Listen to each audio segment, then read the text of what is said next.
Et il est l'heure à présent de monter sur le ring pour accompagner le dernier combat d'un gladiateur. Christophe Cornu, Saunois licencié en Côte d'Or, une référence en matière de savate boxe française. Les coupes, les médailles, les titres, il en a plein son tableau de chasse. Une seule distinction lui manquait jusqu'à présent. Il est allé la chercher en Espagne. Pieds et poings déliés, c'est le magazine du dimanche. Il est signé Théo Souman et Jean-Louis Saintin. Dans les coulisses du Coliseum de la Corogne, un gladiateur se prépare. Ce soir, Christophe Cornu monte sur le ring pour la dernière fois de sa carrière. En jeu, le titre de champion d'Europe de savate boxe française. Après ça, victoire ou défaite, le rideau tombera définitivement sur sa vie de boxeur. Retour 48 heures plus tôt, à peine les pieds posés en Espagne qu'il faut les mettre sur la balance. 68 700. Moins de 70 kilos, c'est bon pour Christophe, qui peut dire adieu à l'angoisse de la pesée. C'est un moment important la pesée. Ouais, c'est notre premier adversaire, ouais, effectivement. Donc hier j'étais à 69 et quelques, donc c'est vrai qu'avec le stress de la journée et tout ça, forcément on diminue, on n'a pas trop bu la journée, donc ouais. Mais c'est le premier adversaire. Bienvenue à La Corogne, 250 000 habitants et un repère, la Tour d'Hercule, le plus ancien phare au monde encore en fonctionnement. Une ville de football aussi, qui découvre la savate dans une salle plus habituée aux corridas. Les boxeurs français pénètrent dans l'arène. On va être attendu à chaque fois. Les officiels s'attendent toujours à ce que vous fassiez des prestations de qualité, avec du contrôle, avec de la maîtrise.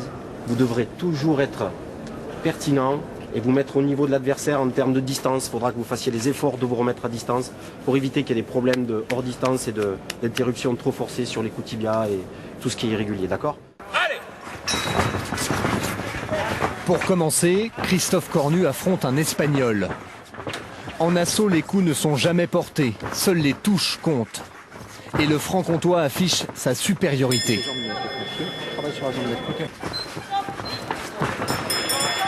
Le vainqueur à l'unanimité dans le coin rouge, Monsieur Cornu.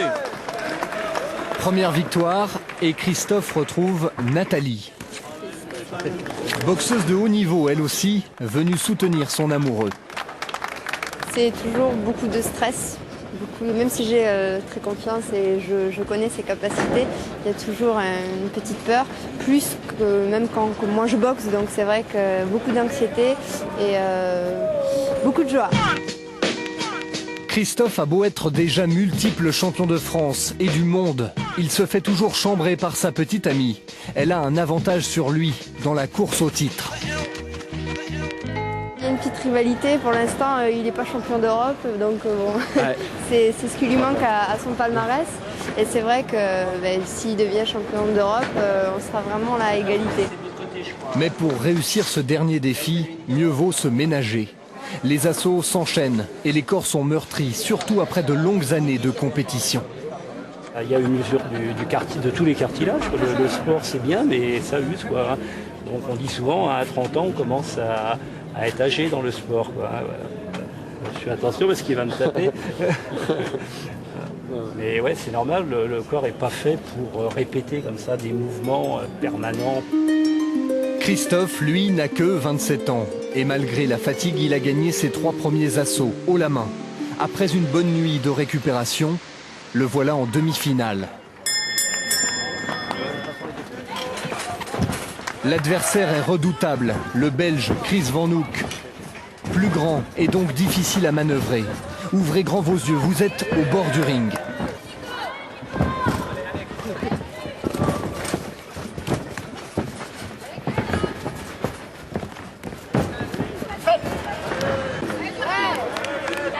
Cette fois, c'est plus serré. Les officiels délibèrent. Mais victoire, encore.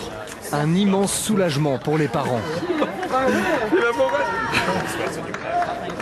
Ce sera la fin de toute cette pression qu'on se met, nous, à chaque fois dessus, quoi. Mais je pense alors pas on évite de lui donner. Je pense pas que Christophe arrêtera. Il arrêtera un petit peu, non, mais je pense qu'il reprendra. Il a brevet d'État, il va continuer à...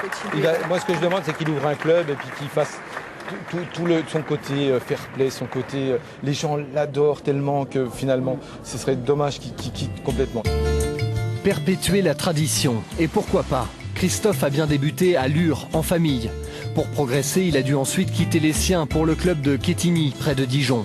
L'entraîneur Yves Vincent est devenu son mentor, celui qui chasse les doutes et redonne confiance. Une relation presque fusionnelle qui a porté ses fruits. Ça va faire bientôt 6 ans qu'on travaille ensemble et je pense en 6 ans on n'a eu qu'une défaite tous les deux. Et je pense qu'il m'a apporté au très très haut niveau. Je crois que l'échange a été au-delà de l'échange, on va dire, physique, car il y a des choses qui se passent au niveau énergie. Je tiens à ça. Et ça se fait même à des centaines de kilomètres sans problème. Je veux dire, la douleur qu'il a au dos, je peux la ressentir. Même s'il n'est pas bien, on peut le ressentir. Et au contraire, on travaille là-dessus. En route pour la finale, le dernier assaut, le plus dur physiquement après 2 jours d'efforts. En dominant le Serbe Sivoljiki, Christophe Cornu raccroche les gants sur le toit de l'Europe.